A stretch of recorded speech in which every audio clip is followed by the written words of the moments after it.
Hello everyone, in this video I'm going to talk about a book that I've been reading for 2 months and a half or so. This book is called Americanah and it was written by a Nigerian woman whose name is Chimamanda Gnozi Adichie.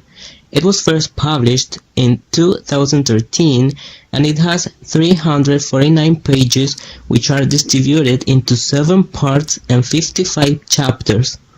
This is a good book. Not coincidentally, it's been awarded some important prizes. So basically, it tells the story of 2 Nigerian people, a girl named Ifemelu and a man called Obinze. They both immigrate to different countries, to the USA and the UK respectively. The book begins in the present time with Ifemelu living in Princeton, New Jersey, but she has just decided to move back to Africa, more specifically to Lagos City, where she was from.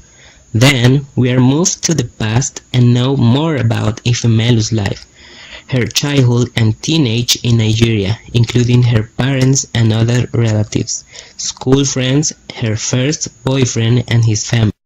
Then she travels to the United States to attend university, and so we are told everything related to her 13-year stay there, mainly about the people she interacted with and was surrounded by, and all the difficulties she had during that time.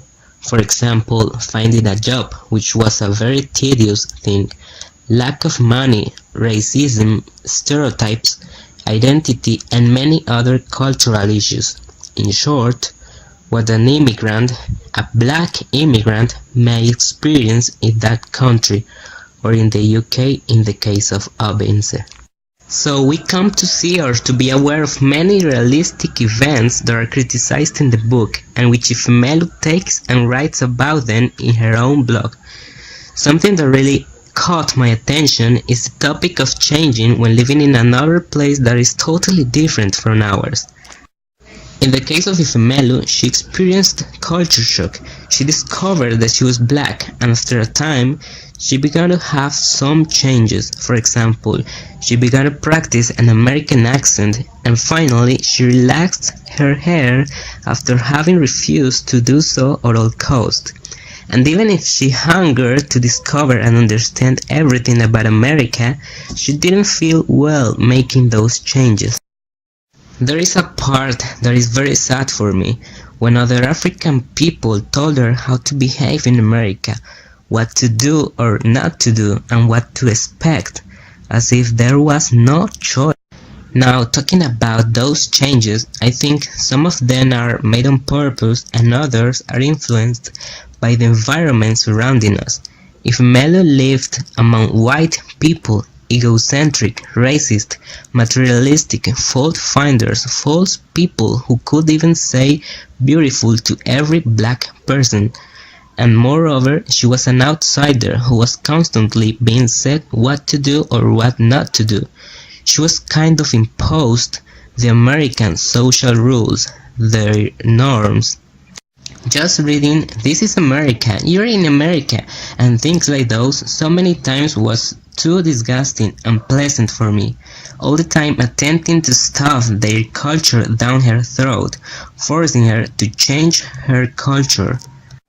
On the other hand, there are some others who want to become more Americans and show off their success on it. This is what we call to be an Americanah. I think we do have to adapt to the foreign culture somehow, and of course we change. I find ridiculous the fact of living for such a long time in a place and always being the same. To me it's normal to change, and that's not a bad thing. It's not a bad thing if we admire or feel attracted by other cultures, as long as we don't grant more status to them, as long as we don't feel inferior.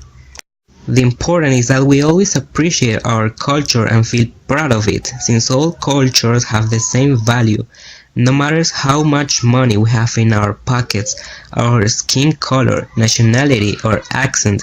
What really matters is who we are, not only what we look like. I like this book.